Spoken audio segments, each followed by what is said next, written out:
नमस्कार, मी राहुल कुलकर्णी. अर्थसंकल्पानंतर मार्केटचा जो सेन्स असतो, सेंटिमेंट्स असतो, तो असा आहे की पॉलिसी कंटिन्युटी आहे आणि 35% जो इन्फ्रास्ट्रक्चरल ग्रोथसाठी गव्हर्नमेंटनी प्लॅन केलेला आहे, त्यातून एम्प्लॉयमेंट जनरेशनला वाव मिळेल.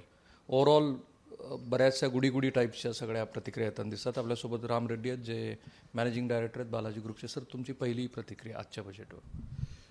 नेहमीप्रमाणे त्यांनी इन्फ्रास्ट्रक्चरवर भरपूर तरतूद केलेलं आहे. त्याच्यात खास करून जे हायवेज त्यांनी एक केले, एक मास्टर प्लॅन ड्रा करतो आहे आणि 25,000 किलोमीटरचा रस्ता 1 वर्षात तयार करण्याचं उद्दिष्ट त्यांनी पुढे ठेवून जातात. ते this is very good for the country आणि for the development of the business म्हणा, इंडस्ट्रीज म्हणा. आणि त्याचबरोबर हेल्थवर भरपूर दिले, वेगवेगळं नावं दिलेत स्कीम्स, प्रधानमंत्री स्कीम, ते स्कीम, सुरक्षा वगैरे वगैरे.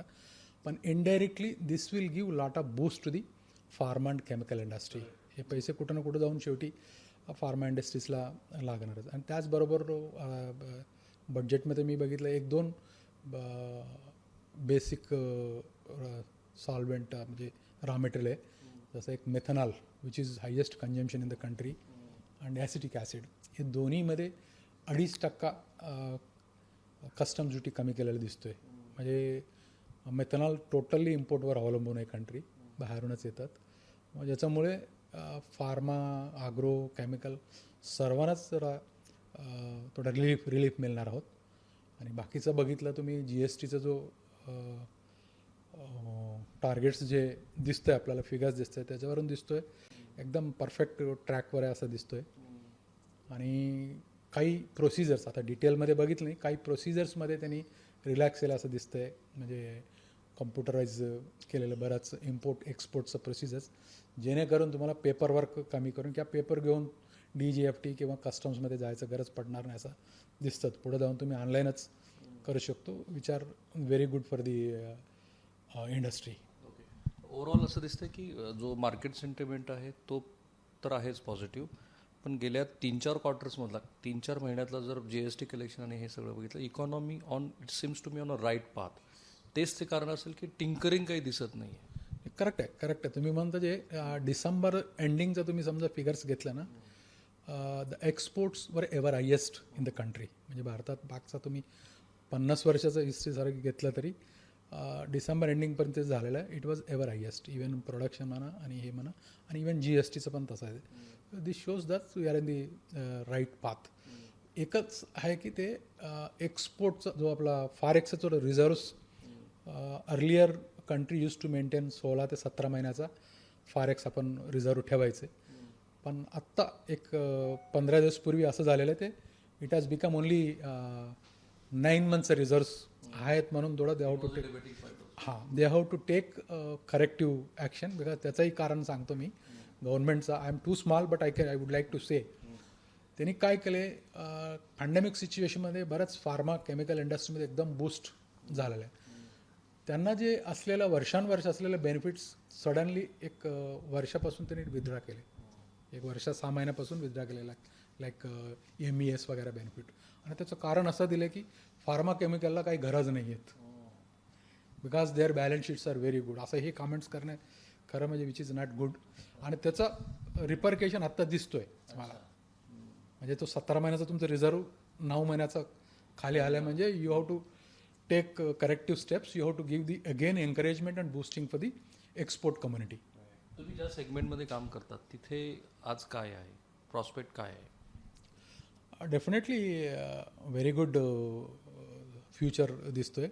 कारण गव्हर्मेंट ऑफ इंडियाने एक PLI scheme, production linked incentive scheme म्हणून जे डिक्लेअर केले, त्याच्यामध्ये भरपूर लोकांनी पेपर्स टाकले, ते प्रोजेक्ट सबमिट केले. त्यातलं मी बघितलं एक 200 तरी बाहेर पडलेत. हा 200मधला 100 तरी मॅन्युफॅक्चरमध्ये जातील नक्की. आणि ते सोडून आता लिथियम बॅटरी ह्याच्यामध्ये पण PLI स्कीम त्यांनी गव्हर्नमेंट ऑफ इंडियाने, सेमीकंडक्टरमध्ये पण त्यांनी स्पेशल स्कीम काढलेत. दिस इज रिअली राईट ग्रोथ. आपण वर्षानुवर्षे तुमचा सेमीकंडक्टर आणि लिथियम बॅटरी परदेशावर अवलंबून आहेत. This is the first time country has taken initiative that we should not depend on any other country and we should have our own manufacturing. This is really good. हे this will give indirectly benefit to our company also, because we are into the both pharma याच्यामध्ये पण even lithium बॅटरीमध्ये पण 1-2 product आपला जात असल्याने it is very good for our company also. 5G, drone आणि EV याच्यावरती फार फोकस दिसतोय सरकार. तेच ना, आता जे इलेक्ट्रिकल आता लिथियम बॅटरी जे म्हणलं दिस इज फॉरवर्ड इंटिग्रेशनच आहे तुमचं इलेक्ट्रिकल व्हेकलसाठी जे लागणारा बॅटरीज आहे. आता ड्रोन म्हणजे वी आर टॉकिंग लास्ट 5-6 इयर्समध्ये डिजिटलायझेशन जे चालू आहे, तर this is part of that only. आणि in fact this time they are talking about the ॲग्रिकल्चरला पण ड्रोन वापरणार असं काहीतरी कुठं दिसलं मला. आणि ॲग्रिकल्चरमध्ये पण एक महत्त्वाचं सांगायचं त्यांनी पहिल्यांदा नॅचरल ॲग्रिकल्चर प्रोडक्ट्स असा शब्द वापरलेत. They want to go for गंगेच्या किनारवरती, which is again very good for the farming community. But हे सगळे आपण बघत असताना तरतूद वगैरे आणि यांचा प्लॅनिंग वगैरे व्यवस्थित आहे, परंतु it should be implemented properly and percolated down the level. मग तोपर्यंत मग काही उपयोग नाही आहे. मग फक्त नंबर्स बघायचे आणि हे बजेटनंतर 2-3 दिवस चर्चा करायचे बसायचे, तसं नाही आहे. If the down the level somebody supervises for the implementation of the all these schemes, it is definitely good. Omicron पीकवरती आहे आणि थोडासा तो डिक्लाईनला आहे. म्हणजे हे पोस्ट कोविड तशा अर्थाने आलेलं हे बजेट होतं. MSME किंवा छोट्या ॲन्सिलरीजबद्दल काही अपेक्षा होत्या लोकांच्या, त्या फुलफिल झाल्यात? मला दिसत नाही तिथं थोडा MSMEमध्ये they are not given the much focus असं दिसतोय. एक ते तरी आहेच. Otherwise also everywhere they are giving licence fees म्हणे, स्कूल फीज म्हणे, आता प्रत्येक याच्यामध्ये दे आर गिविंग दी माफी किंवा एक्सटेन्शन असा चालूच आहे. तुम्ही इन्कम टॅक्सचं रिटर्नच बघा की किती वेळा expended. So that is expected. असं ते सोडून काहीतरी special package for the small industries MSME त्यांनी मार्क खाल्लेत. आत्ता ठीक आहे, they are taking up the picking up the to the normal position. If the government would have given some package, थोडा फास्ट रिकव्हरी झाला असता. पण मग ओव्हरऑल सेंटिमेंट इंडस्ट्रीतलं काय आहे सगळ्याच, म्हणजे प्रायमरी, सेकंडरी आणि सर्व्हिस सेक्टरमध्ये? In general okay, looking in to the future plans, जसं आता PLI स्कीम म्हणला, आत्मनिर्भर भारत म्हणला, फ्युचर फोकस जे नवीन जे बॅटरीज वगैरे, जो new things which we are talking. आणि first time I have seen the chemical and फर्टिलायझर्ससाठी जास्त तरतूद दिसतोय, कधी दिसत नव्हता. इवन डिफेन्स ॲज युअल डिफेन्सला पण चांगलं झालं. डिफेन्समध्ये पण भरपूर लोकलायझेशन झालेलं आहे. Engineering industry that is also another boost, direct or indirect. आता आपण म्हणतोय मोठ्या कंपन्यांनाच ऑर्डर मिळते डिफेन्समध्ये, पण ते मोठ्या कंपन्या पण पूर्ण करणार नाही आहे. ते जॉबवर खालच्या कंपन्यांना पण जातात ना, directly or indirectly. It is benefit for the entire industry. आजच्या अर्थसंकल्पाला धरूनच प्री पॅन्डेमिक आपण 3-4 क्वार्टरला पूर्ण डिक्लाईनला होतो. आता थोडासा आपला तो ग्रोथ दिसतोय. तो आजचं जे काही प्रेझेंटेशन आहे ते बघता आणि तुम्ही जी इंडस्ट्री बघता आणि ग्लोबल सिनेरिओ बघता, are we on a right path with the recovery? Definitely right path. Not only we are in the right path, when you compare to any other country, India is definitely in the plus position. Definitely, even in the, either you say the recovery, either you say the controlling the pandemic, either you say the business houses coming back to the track from the pandemic situation. In all positions, I personally feel India is in much better position with comparatively any other country in the world. मग make in इंडियाची जेव्हा चर्चा होते, आजही त्याची खूप चर्चा झाली. $100 बिलियन आपलं इम्पोर्ट आहे चायनातनं. ते तर आता आज तुम्ही 100मध्ये, याचा आधी 100पेक्षा जास्त होतं की. आणि आज काय, see we just decided last 2 years, म्हणजे पॅन्डेमिक झाल्यानंतर आपण जाग झालो आहे, we have to make our own, we should not depend असं म्हणून झालं आहे. तर तेव्हापासून steps they have taken, it will take at least 2-3 years to come into the production to see the fruits. Are we working on that? Yes, definitely. I have seen many companies are working on that. And many products are self-sufficient. भारतात चालू करायचे मोठ्या कंपन्या already आधी घेतलेल्या आहे.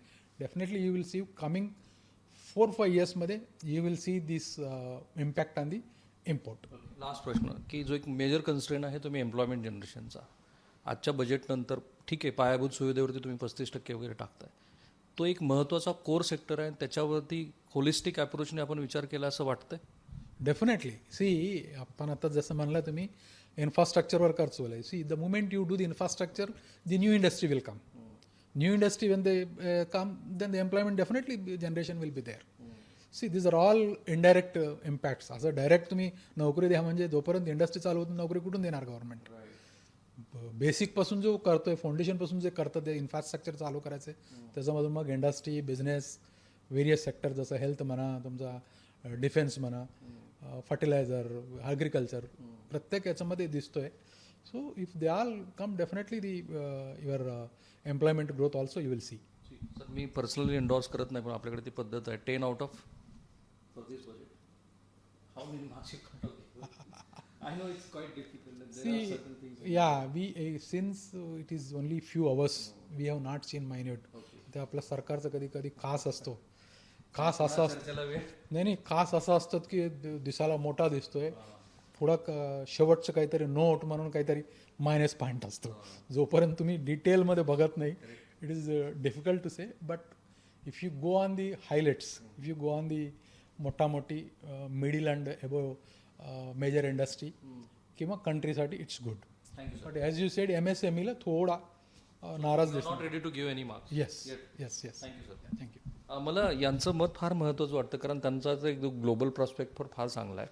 ते अशा ठिकाणांना काम करतात की ज्याला Tier 3 सिटीज म्हणतात, सो कन्स्ट्रेन, आणि ज्याला मेक इन इंडिया वगैरे जे आपल्याकडे खूप ॲब्रिव्हिएशन करतात आणि त्याचा प्रचार पण केला जातो, तिथला हा अनुभव आहे त्यांचं. ते बजेटवरचं आजचं जे मत आहे. माझा सहकारी आफ्ताब शेखसह मी राहुल कुलकर्णी, ABP माझा, सोलापूर. ABP माझा, उघडा डोळे बघा नीट.